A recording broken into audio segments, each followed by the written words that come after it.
अस्सलाम वालेकुम व्यूज, मैं हूं एडवोकेट मोहम्मद वकास और आप देख रहे हैं हमारा यूट्यूब चैनल। आप तमाम दोस्तों से रिक्वेस्ट है कि हमारे इस चैनल को ज़्यादा से ज़्यादा लाइक करें और शेयर करें। इस वीडियो में हम बात करेंगे कि जो रियासती पॉलिसी बनाई गई है हमारे रियासती अदारों की तरफ से कि पाकिस्तान में मौजूद जो अक़लियतें हैं उनके जो हकूक़ हैं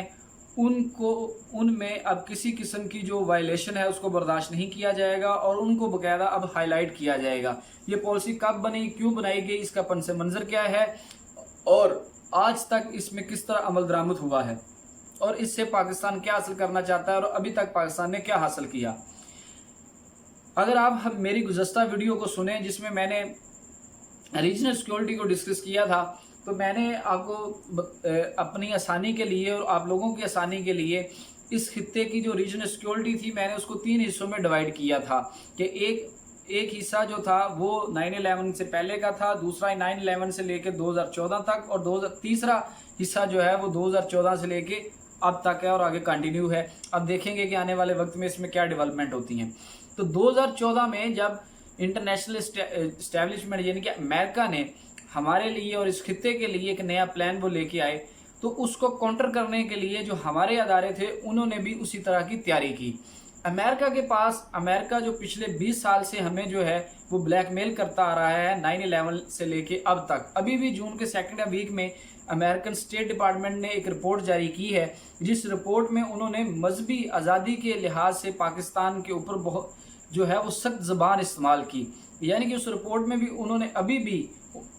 जो अमेरिकन स्टेट डिपार्टमेंट है उन्होंने ये कहा कि पाकिस्तान में जो मजहबी आज़ादी की हालत है वो बहुत कमज़ोर है, ऐसी नहीं है जैसी कि हम चाहते हैं या जैसी होनी चाहिए। तो ये वो मामला है जिसको लेकर 9/11 से लेके आज तक अमेरिका और यूरोपीय यूनियन ये दोनों जो अदारे हैं या ममालिक हैं ये हमें ब्लैकमेल करते आए। अमेरिकन जो है वो यूएस सरफ की रिपोर्ट्स और अमेरिकन स्टेट डिपार्टमेंट की रिपोर्ट्स को लेके हमें ब्लैकमेल करते रहे और ये ब्लैकमेल करते रहे कि इन और हमें बकायदा जो है वो स्टेट ऑफ कंसर्न के दर्जे में जो है वो रखा गया अमेरिकन की तरफ से और अभी तक हमारा यही ही दर्जा है। और ये हमें कहा जाता रहा कि अगर आपने हमारी जो है वो डू मोर जो है अगर हमारे मुतालबात आपने पूरे ना किए तो इन रिपोर्ट्स की बुनियाद पर हम आप पे पाबंदियाँ लगा सकते हैं। इसी तरह यूरोपीय यूनियन जो है वो एक ग्रुप बहुत बड़ा ट्रेडिंग ग्रुप है, मुख्तलिफ ममालिक हैं जो मिल के तजारत करते हैं, तो उनकी तरफ से भी एक लिस्ट है डिमांड्स की जो हमारे पास है जिसमें वुमेन एम्पावरमेंट्स के हवाले से, चाइल्ड प्रोटेक्शन, चाइल्ड लेबर के हवाले से और उसके अलावा क्या कहते हैं जो ख़ास तौर पे 295C है इसके हवाले से एक तफसीलन लिस्ट है उनकी तरफ से। तो वो भी पाकिस्तान को जो है उसको भी मीटअप करना था अपनी तजारत को बहाल रखने के लिए और यूरोपीय यूनियन की तरफ से भी जो हमारे ऊपर ये दबाव था कि अगर आपने हमारी इन डिमांड्स को पूरा ना किया तो हम आपके साथ तजारत नहीं करेंगे बल्कि हम आप पे तजारती पाबंदियाँ लगा देंगे। यही वजह है कि 2005 में जनरल परवेज़ मुशर्रफ साहब ने हकूक़ निस्वां के नाम से जो है वो कानून साजी का आगाज़ किया और वो अब तक मुख्तलिफ शक्लों में होती आ रही है और उसकी बुनियादी वजह जो है वो यूरोपीय यूनियन का दबाव है। तो हमारे अदारों को ये पता था कि जब अब खित्ते में ताकत का तवाज़ुन जो है वो बिगड़ रहा है और दुनिया में नए इत्तेहाद जो है वो बन रहे हैं और हम अमेरिका से निकलकर नए इत्तेहाद में जाएंगे, तो जब हम अमेरिका को छोड़ेंगे या तो उसके लिए ज़रूरी है कि हम पहले स्टेप में हम अमेरिका की ग़ुलामी से अमेरिका के बराबर आएंगे, फिर जब बराबर आएंगे तो फिर ही हम जो है वो अमेरिका को छोड़ के किसी दूसरे ग्रुप में जो है वो जा सकते हैं। तो उसके लिए अमेरिका हमें रोकेगा, हमें ब्लैकमेल करेगा, तो उसके लिए ज़रूरी है कि हम अपने घर को जो है वो बेहतर करें, हम उस नैरेटिव को जो है वो काउंटर करें और इतनी मजबूती से उसको काउंटर करें कि जब अमेरिका हमें इन चीज़ों से ब्लैकमेल करना चाहे तो हमें ब्लैकमेल ना कर सके। जनरल रईस शरीफ साहब ने बाकायदा ये पॉलिसी बनाई और उसको वो लेके फिर आगे चले। उस वक्त नवाज शरीफ साहब की हुकूमत थी, उन्होंने इस पॉलिसी को जिस तरह से लेके चलना चाहिए था वो सिर्फ़ और सिर्फ इसको अपनी सियासत की हद तक, अपने वोटों की हद तक लेके चले, लेकिन जो इंटरनेशनल लेवल पे जो इस चीज़ को हाईलाइट करना था वो उन्होंने हाईलाइट ना किया। तो लेकिन जब ये मौजूदा हुकूमत आई तो मैं एक बात जो है वो आपकी तवज्जो चाहूँगा और आपको याद दिलाना चाहूँगा कि जो करतारपुर कॉरिडोर है, जो करतारपुर गुरुद्वारा है, वो जब बना तो उसके ऊपर भी मैं मीडिया पे अक्सर और हमारे अक्सर लोग जो हैं उसको लेके जो है अब भी क्या कहते हैं, जब ये हिंदुओं की मंदिर की तमीर का मामला आया तो उस वक्त भी जो है वो करतारपुर जो है वो ज़ेर बहस आया, तो उसको लेके वफाकी हुकूमत पर ख़ास तौर पे इमरान खान साहब पे तनकीद की जाती है। जबकि हम लोग ये बात भूल जाते हैं कि 2018 अगस्त में, ग़ालिबन 18 अगस्त को शायद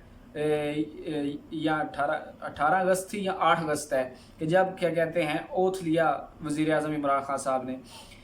तो उस ओथ सेरेमनी में इंडिया से आए हुए इमरान खान साहब के दोस्त सिद्धू साहब, उनके साथ आर्मी चीफ साहब कमर जावेद बाजवा साहब मिलते हैं और बगलगीर होते हैं। और जब इंडियन मीडिया जो है वो उस जफ्फी को लेके उन पे तनकीद करता है तो सिद्धू साहब जो हैं वो बताते हैं कि जी वो जफ्फी उन्होंने मुझे डाली, लेकिन उस जफ्फी के दौरान उन्होंने मुझे कहा कि वो हमारे लिए करतारपुर को खोल रहे हैं। तो ये बात जो है हमारे लिए सोचने की है कि इमरान खान ने तो अभी ओथ भी नहीं लिया था, वो तो अभी वज़ीर आज़म भी नहीं बना था, तो आर्मी चीफ जो है वो पहले से कह रहे हैं कि हम ये जो है करतारपुर खोलने जा रहे हैं। तो इसका मतलब ये है कि ये रियासत की पॉलिसी है, ये इस्टेब्लिशमेंट की पॉलिसी है कि हमने पाकिस्तान में बसने वाली जो अक़लियतें हैं उनको उनके हकूक़ की जो है वो हिफाजत करनी है और उनको जो हकूक़ मिले हैं उनको हमने जो है वो प्रमोट करना है इंटरनेशनल लेवल पे। लोग इंटरनेशनल मीडिया को हमने दिखाना है, दुनिया को हमने दिखाना है कि पाकिस्तान में मौजूद जो हसाई हैं वो अपनी ज़िंदगी कैसे बसर कर रहे हैं, हिंदू अपनी ज़िंदगी कैसे बसर कर रहे हैं, इनको किस हद तक मजहबी आज़ादी मुयस्सर है, ताकि जो यूरोपीय यूनियन और अमेरिका और वो पूरा ब्लॉक हमारे ख़िलाफ़ जो है वो प्रोपोगेंडा करता है उसको काउंटर किया जा सके। और ताकि ये जो ब्लैकमेलिंग है अमेरिका की, इससे जान छुड़वाई जा सके। ये मकसद है, ये पस मंज़र है इस पॉलिसी को बनाने का। अब जब ये पॉलिसी बन जाती है और इसमें सबसे बड़ा जो किरदार है जो इस वक्त इंटरनेशनल लेवल पे सुप्रीम कोर्ट की वो जजमेंट नासिरुल मुल्क साहब की 2014 की, जिसको बकायदा पाकिस्तान जो है वो इंटरनेशनली उस जजमेंट को रेफर करता है कि ये नासिरुल मुल्क साहब की, जिसमें उन्होंने बकायदा क्या कहते हैं सेक्शन जो आर्टिकल 20 है कॉन्स्टिट्यूशन ऑफ पाकिस्तान का, उसको बड़ी तफसील से उन्होंने बयान किया। और फिर उसके साथ साथ जो रियासत पाकिस्तान की जिम्मेदारियाँ हैं अपनी मिनॉरिटी के लिहाज से उनको डिस्कस किया। फिर उसी जजमेंट की रोशनी में 2016 में ह्यूमन राइट्स कमीशन बना।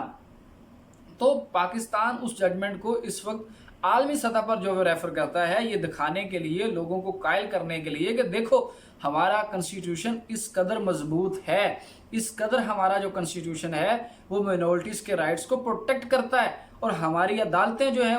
वो जो कस्टोडियन ऑफ कॉन्स्टिट्यूशंस हैं वो उन्होंने इस चीज़ को इंश्योर किया है कि जो आइन हमारी अक़लियतों को हकूक़ देता है वो किसी सूरत वायलेट ना हो। तो एक तो अब उसको हाईलाइट किया जा रहा है और जो वीडियो है इस वक्त तकरीबन 9 मिनट की हो गई है। तो अगली वीडियो में मैं आपके साथ शेयर करता हूँ कि जो करतारपुर खोला गया उससे हमें क्या फ़ायदा हुआ। लेकिन मुख्तसर यहाँ मैं आपको बताता चलूँ कि ये जो पॉलिसी बनाई गई, इसका ये पनसे मंज़र है जो मैंने आपके सामने रखा कि अमेरिकन की जो ब्लैकमेलिंग है उससे बचने के लिए। दूसरा, अमेरिका इस खित्ते में रोल दे रहा है इंडिया को, और इंडिया जो है वो कैसे अब इस सारे रोल को निभाएगा, वो कैसे चलेगा, वो पाकिस्तान के ख़िलाफ़ जो नफ़रत है उसको इस्तेमाल करेगा। वो अपने मुआशरे में पाकिस्तान के ख़िलाफ़ जो नफ़रत है उसको फ़रोग़ देगा, उस नफ़रत को बढ़ाएगा। जो हिंदू तवाक़न उनका नज़रिया है उसको वो सिर्फ़ और सिर्फ उसी सूरत अचीव कर सकते हैं अगर वो पाकिस्तान के ख़िलाफ़ जो नफ़रत, मुसलमानों के ख़िलाफ़ जो नफ़रत है उसको अपनी सोसाइटी में बढ़ाते हैं। तो उस नफ़रत को काउंटर करने के लिए ये पॉलिसी बनाई गई कि यहाँ पाकिस्तान में मौजूद जो सिख हैं, जो हिंदू हैं, जो ईसाई हैं, इनके साथ ऐसा सलूक किया जाए कि जब इंडिया में मौजूद जो सिख हैं वो कहें कि नहीं जी पाकिस्तान में तो बड़ा अच्छा सलूक किया जा रहा है हमारे साथ, और पाकिस्तान में मौजूद जो हिंदू हैं वो कहें कि पाकिस्तान में तो हमारे साथ बड़ा अच्छा ہندوؤں کے ساتھ بڑا اچھا سلوک کیا جا رہا ہے. تو اس کے جو تفصیل ہے وہ اگلی ویڈیو میں آپ کے ساتھ شیئر کرتے ہیں. تب کے لیے اجازت دیجیے. اللہ حافظ.